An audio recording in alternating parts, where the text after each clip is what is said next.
Saudações! Desde que me lembro, no ambiente religioso sempre houve motivação dada ao crente para cuidar da sua purificação. Ser considerado santo parecia ser um estado praticamente inacessível. Porém, a purificação, esta parecia ser uma ação mais viável.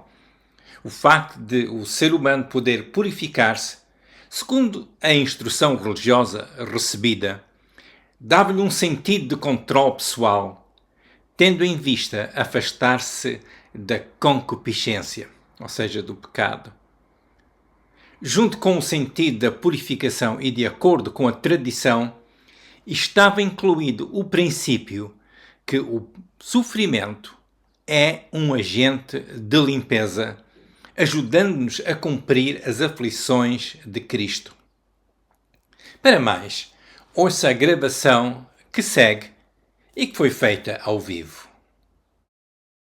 Uma das preocupações que nós encontramos na religião e até num cristianismo que é vivido a nível de relacionamento é a questão da purificação.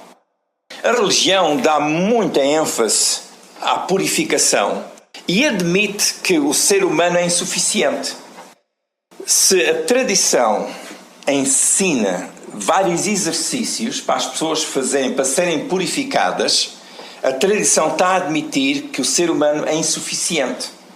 Ora, isso nós já sabemos pela palavra de Deus, porque a Bíblia diz que todos pecaram e estão destituídos da glória de Deus, e foi preciso Jesus vir à cruz morrer por cada um de nós, e para então nos purificar. Ora, se a tradição enfatiza exercícios e até sacrifícios para as pessoas fazerem, é porque há uma necessidade de preparar as pessoas para poderem estar diante de Deus. Porque a preocupação realmente na essência é esta, que ninguém pode estar diante de Deus sem ter sido purificado. Porque Deus é tão puro, é tão santo, que ninguém pode estar ao pé de Deus sem ser santificado. Qual é a diferença entre santificação e purificação? As duas palavras são muito parecidas e o significado de ambas estão muito chegados uma à outra. A palavra santificação significa separação para Deus. Estamos preparados, Deus separa-nos para Ele, então há uma obra de santificação para podermos servir a Deus. A purificação tem a ver com limpeza, ainda que as duas palavras estão muito próximas no seu significado. A própria Bíblia faz a pergunta: como é que a pessoa se pode purificar a si mesma? E o Salmo 119, versículo 9 diz: como purificará o jovem o seu caminho, observando conforme a tua palavra? É uma pergunta e dá logo a resposta. A pergunta é: como é que o jovem purificará o seu caminho? É a pergunta. E a resposta é: observando conforme a tua palavra. A palavra purificará significa manter-se limpo. Como é que o jovem pode se manter limpo? Esta pergunta tanto pode ser feita em relação ao jovem como a qualquer pessoa. Como é que uma pessoa pode se manter limpa ou perfeita ou purificado diante de Deus? A Bíblia responde dizendo: a pessoa pode purificar o seu caminho ao analisar e viver o seu caminho em conformidade com a palavra de Deus. Porque é o que diz o versículo. A pergunta é: como é que a pessoa vai purificar o seu caminho, a sua vida? Como é que vai viver diante de Deus? Como é que a pessoa se mantém limpa? É uma pergunta importante. E a resposta é observando o nosso caminho conforme a palavra. O que é que a palavra nos ensina? Então andamos segundo a palavra. O caminho que é íntegro é ensinado na palavra de Deus. A pessoa é aceita por Deus ao andar segundo a palavra de Deus. Não há outro padrão em relação ao qual a pessoa possa purificar o seu caminho. Só o caminho que nos é revelado na palavra de Deus. Aí é que nós podemos ver como é que vamos andar diante de Deus. Para compreender mais sobre o que Deus quer de nós e sobre o caminho da perfeição, eu reparei que logo os versículos a seguir, o versículo 9, dão-nos um ensino bastante rico. E nós vamos ler os versículos 10 a 16. Nos versículos 10 a 16, o salmista dá testemunho de como era a sua vida. E nós vamos observar que ele alimentava-se continuamente com a palavra de Deus para poder andar diante de Deus. Reparemos no que ele diz. De todo o meu coração te busquei. Não me deixes desviar dos teus mandamentos. Escondi a tua palavra no meu coração para não pecar contra ti. Bendito és tu, ó Senhor, ensina-me os teus estatutos. Com os meus lábios declarei todos os juízos da tua boca. Folgo mais com o caminho dos teus testemunhos do que com todas as riquezas. Em teus preceitos meditarei e olharei para os teus caminhos. Alegrar-me-ei nos teus estatutos e não me esquecerei da tua palavra. Nós vamos ver o que é que o salmista dizia neste Salmo 119, versículos 10 a 16. Ele está a falar sobre como é que ele vivia. Ele está a dar testemunho. Ele faz a pergunta como é que a pessoa se pode purificar, ou purificar o seu caminho, é observando conforme a tua palavra. Mas ele não para aí. Ele então diz qual é a experiência dele, qual é a prática dele. Então ele diz que ele buscava ao Senhor de todo o coração, versículo 10. De todo o coração ele buscava ao Senhor. E ele pediu a Deus para não o deixar desviar-se dos seus caminhos. Senhor, eu te busco de todo o meu coração, não me deixes desviar dos teus mandamentos. Ele acrescenta que ele determinou esconder a palavra de Deus no seu coração para que com o ensino e ilumina a palavra de Deus ele não pecasse contra Deus. Há pessoas que têm problema com o pecado e não se conseguem desviar do pecado. E há tantas pessoas que dizem que tudo é pecado. Não sei se já têm ouvido pessoas a dizer que estão a pecar a toda hora. Tudo é pecado. Mas há outros que dizem que não, há coisas que são costumes culturais e portanto não é pecado. E uma coisa pode ser pecado para uma pessoa e essa mesma coisa não é pecado para outra pessoa. O salmista diz, é de acordo com a tua palavra, não é a opinião das pessoas, não são os costumes culturais ou as ideias que as pessoas têm, que diz o que é pecado e o que não é a palavra de Deus. Para que a pessoa saiba o que é pecado aos olhos de Deus, tem que saber o que diz a palavra, meditar na palavra, absorver a palavra. E então o salmista dizia, eu escondi a tua palavra no meu coração para não pecar contra ti. Esta era a sua caminhada a cada dia. A palavra de Deus dava-lhe a formação que ele necessitava para andar agradavelmente diante de Deus. No seu alvo para determinar bem a sua vida, o salmista bem dizia ao Senhor, conforme vimos no versículo 12. Isto diz-me que o seu caminho diante de Deus não era seguir uma tradição que ele tivesse aprendido de um livro ou que tivesse recebido por herança. Ele dizia que ele próprio bem dizia ao Senhor, era um relacionamento vivo, não era um ritual que ele exercia ou que ele praticava. O facto do salmista bem dizer ao Senhor diz-nos que ele tinha um relacionamento pessoal com Deus. Ele então louvava a Deus e neste relacionamento ele pedia ao Senhor que lhe ensinasse os seus mandamentos. Ensina-me a tua palavra, enquanto eu estou a bem dizer ao Senhor, ensina-me a tua palavra. Estão a ver um relacionamento aí? Não é um ritual, mas uma comunhão. E este aspecto é tão importante na nossa vida, uma comunhão com Deus. Gostaria de chamar a vossa atenção para estes dois princípios que nós vimos aqui. É o princípio da expressão e o princípio da comunhão. Comunhão realmente não existe se não houver uma expressão. E o que é expressão? Expressão é manifestar ou dar a conhecer, seja com a palavra ou seja com a conduta. O salmista dava expressão aos seus sentimentos. Ou seja, ele louvava a Deus, ele tornava conhecido diante de Deus o que ele sentia e pensava em relação a Deus e à sua palavra. Ele expressava-se com as suas palavras ao bem dizer ao Senhor. Ele expressava-se com a sua conduta, porque ele dizia, eu escondi a tua palavra no meu coração, eu fiz algo, é a minha conduta. E estas duas coisas são importantes na vida, a nossa expressão e a nossa comunhão. Expressão é o que nós dizemos, ou o que nós comunicamos a Deus, pode ser em pensamento, pode ser em palavras, ou pode ser em conduta. Estas coisas são importantes, a nossa expressão para com Deus. Quando nós oramos, seja em casa, seja na igreja, seja num outro local, nós estamos a expressar-nos diante de Deus. Qual é o fundamento dessa expressão? Para o salmista era a palavra de Deus. É o que está escrito na palavra de Deus. E depois o aspecto da comunhão. O que é comunhão? Comunhão é quando pelo menos duas pessoas estão juntos e partilham a vida. Falam das suas experiências, o que têm tido, e falam dos seus alvos, em especial alvos de significado. E em relação a Deus, comunhão é partilhar a nossa vida com Deus, é falar com Deus acerca de nossa vida e ouvir o que Deus diz também da parte dele para nós.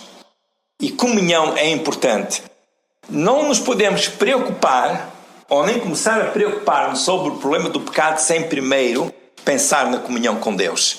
Evitar o pecado sem ter comunhão com Deus é uma boa prática, mas onde está Deus? Comunhão com Deus começa antes de haver a preocupação do pecado.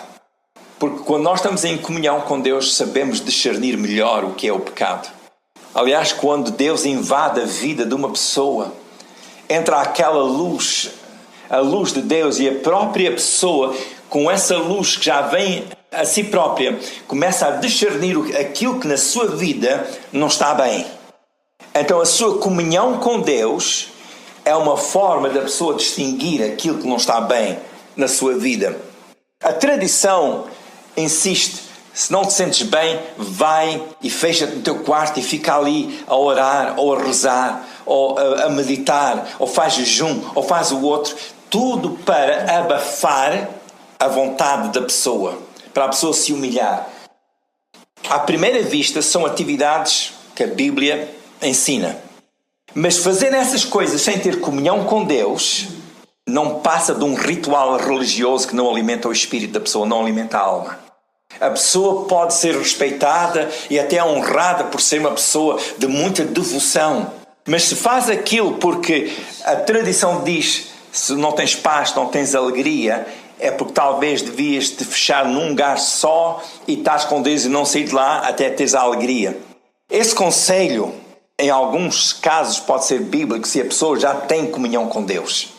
Mas se a pessoa não tem comunhão com Deus, a pessoa pode fazer tudo isso, pode sentir psicologicamente algum alívio, mas isso não é a presença do Espírito Santo.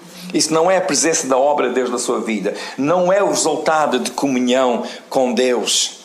Nós temos comunhão com Deus. O que é que fazemos de nossa comunhão com Deus? Nós amamos a Deus. A Bíblia diz, 1 João 4,19, 1 João 4,19, nós o amamos porque Ele nos amou primeiro. Nós dizemos a Deus o que sentimos, o que pensamos. Jeremias 29,11, Jeremias 29,11 diz: porque eu bem sei os pensamentos que penso de vós, diz o Senhor, pensamentos de paz e não de mal, para vos dar o fim que esperais. O Senhor diz: eu estou a pensar acerca de vós. É o que diz Jeremias 29,11. E o que é que Deus está a pensar acerca de nós? Deus diz-nos o que Ele está a pensar acerca de nós. Quais são os pensamentos? De paz e não de mal, para dar o fim que desejamos. Jeremias 29,11. Nós falamos por nossa parte acerca de nossa admiração de Deus. Salmo 40, versículo 5. Salmo 40, versículo 5. Muitas são, Senhor meu Deus, as maravilhas que tens operado para conosco, e os teus pensamentos não se podem contar diante de ti. Eu quisera anunciá-los e manifestá-los, mas são mais do que eu possa contar, ou do que se podem contar. Os teus pensamentos. Então o salmista dizia o que ele sentia em relação a Deus, o que ele pensava em relação a Deus. Ele dizia: Senhor, os teus pensamentos são tão grandes para mim, mas, Senhor, são tão maravilhosos. São mais daquilo que eu realmente possa entender. Salmo 92,5. Salmo 92,5. Quão grandes são, Senhor, as tuas obras, muito profundos são os teus pensamentos.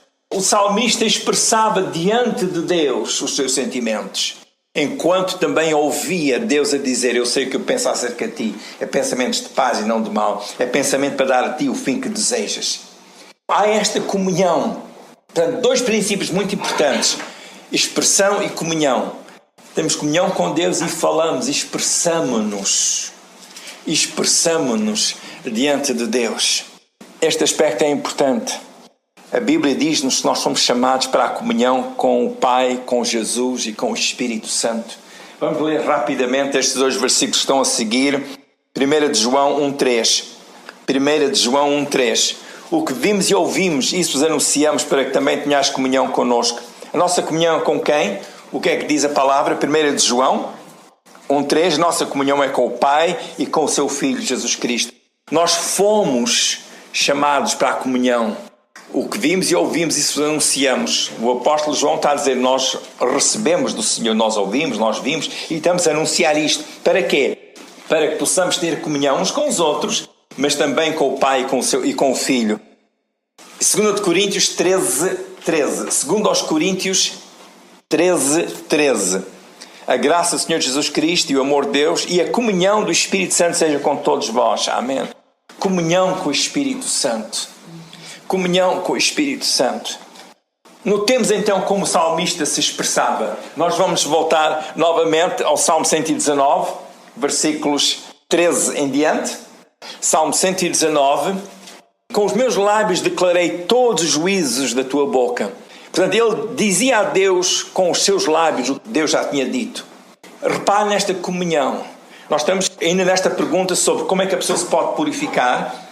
E o salmista dizia, é observando o caminho de acordo com a palavra de Deus. E então ele está a explicar como é que ele fazia. Ele buscava a Deus todo o coração, louvava ao Senhor, ele bendizia ao Senhor, pedia a Deus para o ensinar os seus caminhos. Ele diz, com os meus lábios declararei todos os juízos da tua boca. Pai, aquilo que tu dizes, eu vou dizer com a minha boca. Estão a ver o aspecto da expressão?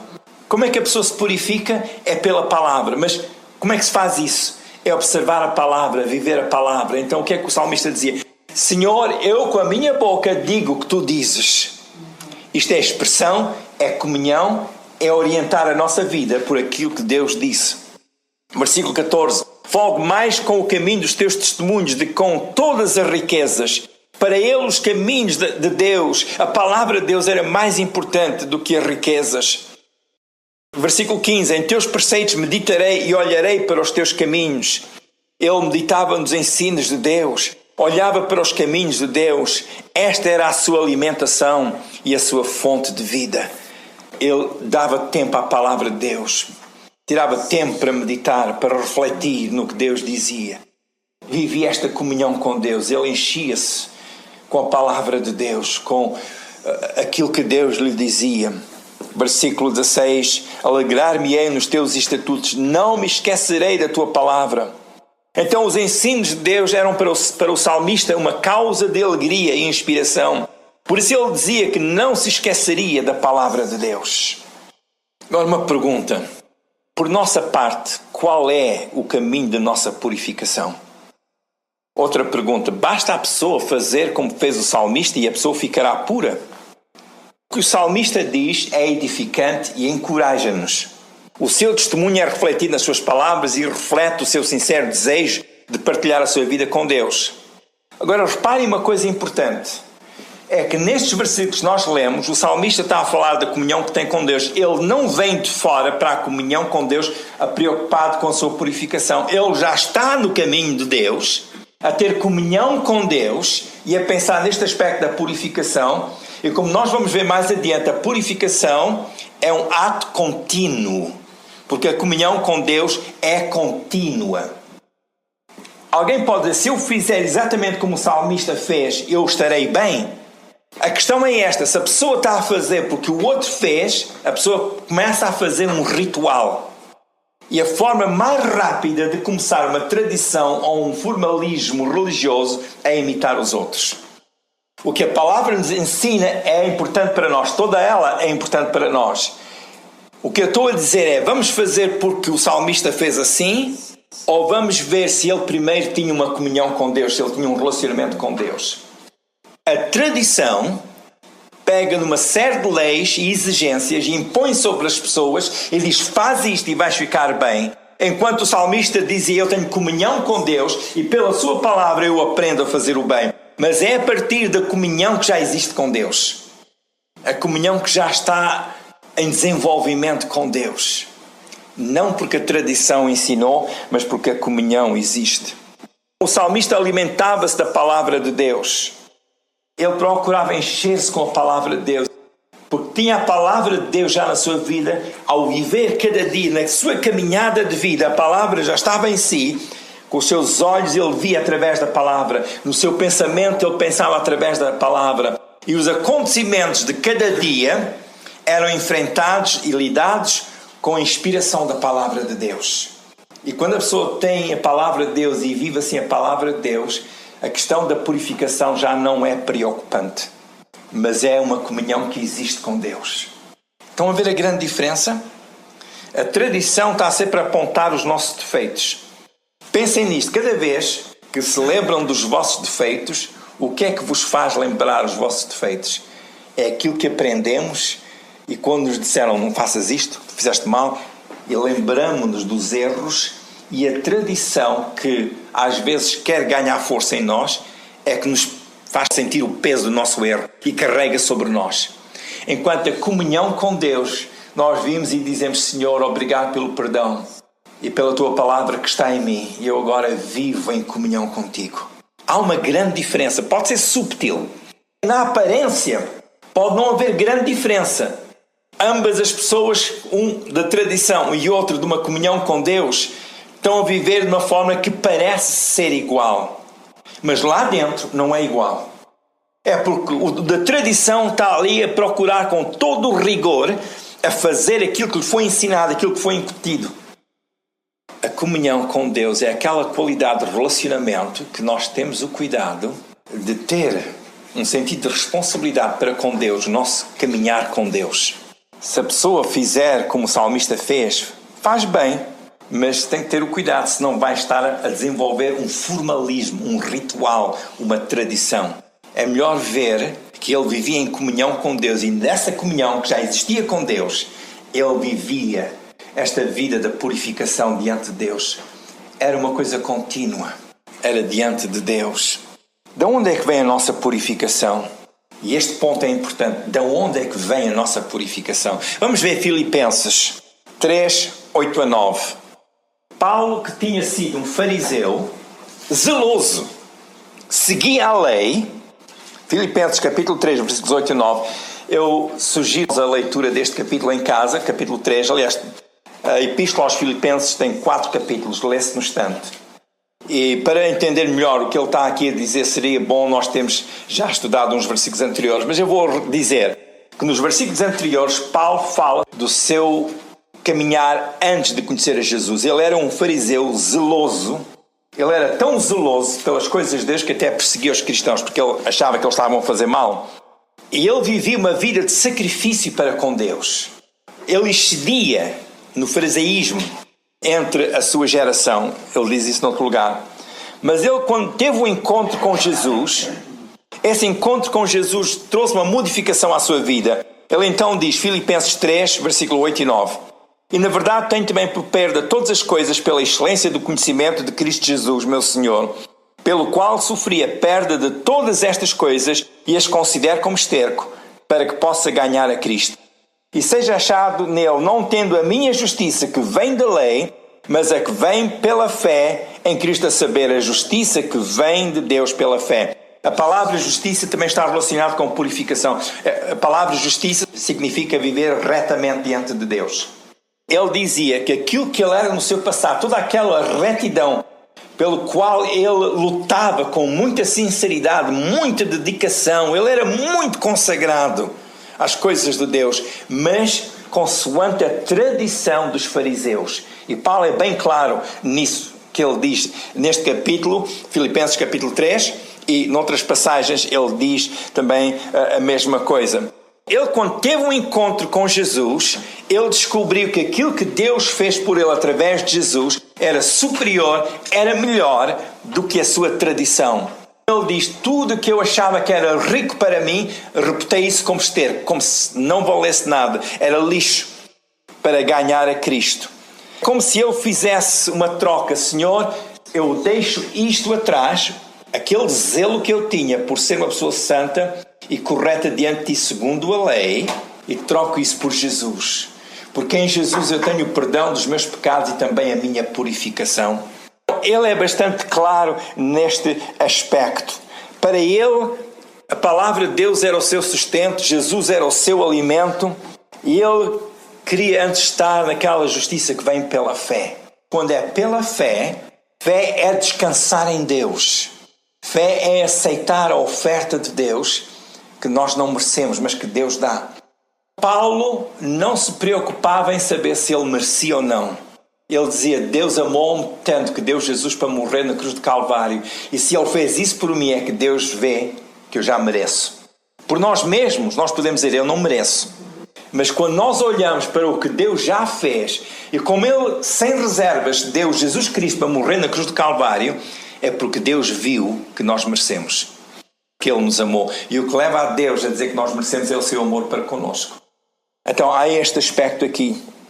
Paulo não teve a experiência de um dia só com o Senhor, como quem diz, teve só uma única experiência com o Senhor. Esse é um erro de pensar que nós só basta ter um encontro só com Deus na vida e não é preciso mais. Paulo procurava viver cada dia nesta comunhão com Deus. Ele, mais adiante neste capítulo, versículos 10 e 11, fala em estar em mais conformidade com o Senhor. É que ele diz uma coisa interessante, que ele queria ser mais conforme Jesus, até partilhar das aflições de Cristo, isto é, como Cristo sofreu, que eu possa sofrer pela igreja, não para resgatar a igreja, porque Jesus é que resgatou a igreja, mas sofrer pela causa da igreja, na evangelização, no seu ministério apostólico, em ajudar as igrejas, em orar pelas pessoas, em dedicar o seu tempo, a sua vida à causa do reino de Deus. Ele dizia, nisso eu quero ser semelhante a Cristo, àquele sofrimento de Cristo, nesse aspecto, não no aspecto da redenção, porque só Jesus é que é o Redentor. E ele até dizia, até chegar à ressurreição dos mortos. E depois ele diz uma coisa interessante, Filipenses 3, versículos 13 e 14. O que é que ele diz? Irmãos, não o acho que já tenha alcançado. Ele fala do que é estar em Cristo, mas depois diz, não julgo que já o tenha alcançado. E parece-me que há aqui uma contradição. Então, estava Paulo já em Jesus? Estava ele salvo ou não? Ele diz, eu não acho que seja perfeito. Vamos ler então esta passagem. Irmãos, quanto a mim, não julgo que o haja alcançado, mas uma coisa faço, e é que esquecendo das coisas que atrás ficam e avançando para as que estão diante de mim, prossigo para o alvo pelo prémio da soberana vocação de Deus em Cristo. Nos versículos anteriores ele diz, eu não acho que já seja perfeito. Ou seja, perfeito no sentido que ainda não cheguei aonde eu quero estar. Mas eu caminho para lá. Eu caminho para lá. A experiência com o Senhor não é só no dia da nossa salvação. É todos os dias. É caminhar com Deus todos os dias. E neste aspecto vai havendo um aperfeiçoamento. Então é por isso que Paulo diz, não julgo que já o tenha alcançado. Não sou perfeito no sentido que ainda não cheguei à ressurreição dos mortos. Ainda estou deste lado da vida. Mas eu caminho para lá e a cada dia vou enfrentar os sacrifícios. As aflições de Cristo. Quantas vezes nós enfrentamos as aflições de Cristo? Há cristãos que têm sido perseguidos por serem cristãos. Têm sido postos na prisão por serem cristãos. Num país livre como o nosso, há cristãos que têm sido maltratados. Ou pelo vizinho, ou por um familiar. Talvez já hajam pessoas aqui que já foram maltratadas por amigos ou familiares por serem cristãos praticantes. Essas são as aflições de Cristo.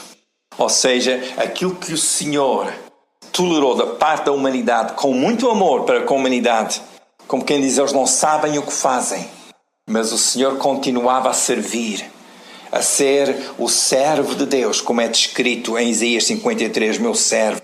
Refere-se a Jesus como o servo de Deus, homem de dores, experimentado nos trabalhos. Jesus, sendo Deus, não precisava ter atravessado isso.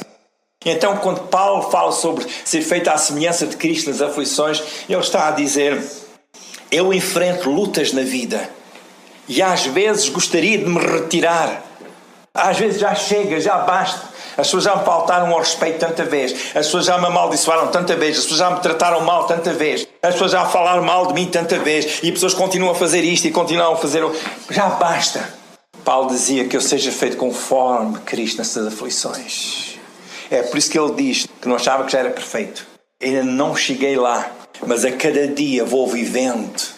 Como é que se faz isso? Observando a palavra, falando com Deus, admirando Deus, tendo comunhão com Deus, dizendo a Deus o que sentimos e ouvindo o que é que Deus diz em relação a nós, quais são os pensamentos de nós. E se há ocasiões em que nós não sabemos o que dizer a Deus, vá à palavra de Deus. Leiam os evangelhos, leiam as epístolas, vejam o que é que Paulo dizia quando ele estava em situações semelhantes, como é que ele se expressava diante de Deus. Há aqui um aspecto que é importante, que a tradição pegou e torceu e faz das pessoas escravos de um sistema, enquanto nós somos chamados para a liberdade em Cristo. Podemos atravessar os mesmos problemas, as mesmas circunstâncias, mas um é atravessá-los como escravos de uma ideologia religiosa ou como pessoas libertas por Jesus Cristo. Que sabemos que a nossa pátria não está aqui neste mundo, mas está na glória. E Paulo dizia então que ele queria fazer tudo mais que ele pudesse até chegar à ressurreição dos santos. Ou seja, a minha carreira só acaba quando eu morrer. Até lá tenho que continuar a servir e ser fiel a Deus. Até que chegue o dia em que o Senhor me venha buscar, ou que Jesus venha buscar a sua igreja. Que ele queria continuar a servir, queria fazer as suas obras em Deus. Paulo persistia, ele continuava. O fundamento que ele tinha era a sua comunhão com Deus. Vamos ler Tito 2,14. Tito 2,14. Falando sobre Jesus, Paulo diz: o qual se deu a si mesmo por nós para nos remir de toda a iniquidade e purificar para si um povo seu, especial, zeloso de boas obras. O Senhor Jesus deu-se a si mesmo para quê? Para nos purificar, remir de toda a iniquidade, redenção. Redenção significa que Ele pagou pela minha dívida, Ele remiu-me, já não estou debaixo da culpa, porque eu fui remido, e não só remir, mas purificar. Vamos ver 1 de João 3, 1 a 6. 1 de João 3, 1 a 6. Diz o apóstolo João: vede quão grande amor nos tem concedido o Pai, que fôssemos chamados filhos de Deus. Por isso o mundo não nos conhece, porque não o conhece a Ele. Porquê que o mundo não nos conhece? Porquê que o mundo fala mal do povo de Deus, dos filhos de Deus?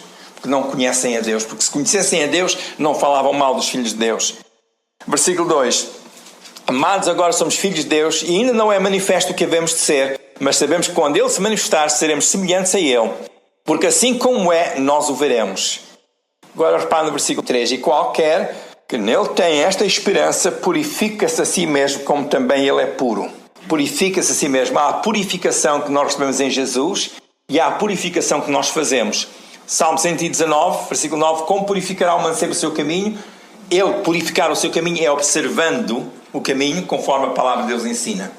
E aqui, quem tem esta esperança, purifica-se a si mesmo. O Senhor Jesus já nos purificou, é o que Ele fez em nós. Por nossa parte, nós purificamos-nos como? Tendo esta esperança no Senhor, e já vou falar um pouco mais sobre isso. Versículo 4. Qualquer que pratica o pecado, também pratica a iniquidade, porque o pecado é iniquidade. E bem sabeis que Ele se manifestou para tirar os nossos pecados, e nele não há pecado. Qualquer que permanece nele não vive pecando, qualquer que vive pecando não o viu nem o conheceu.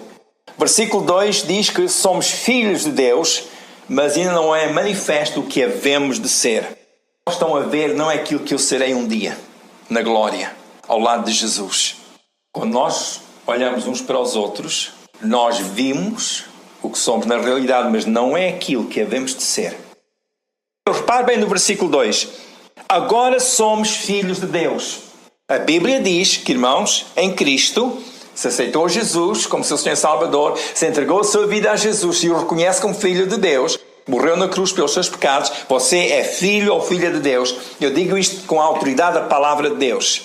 E João diz: amados, agora sois filhos de Deus, mas ainda não é manifesto o que havemos de ser.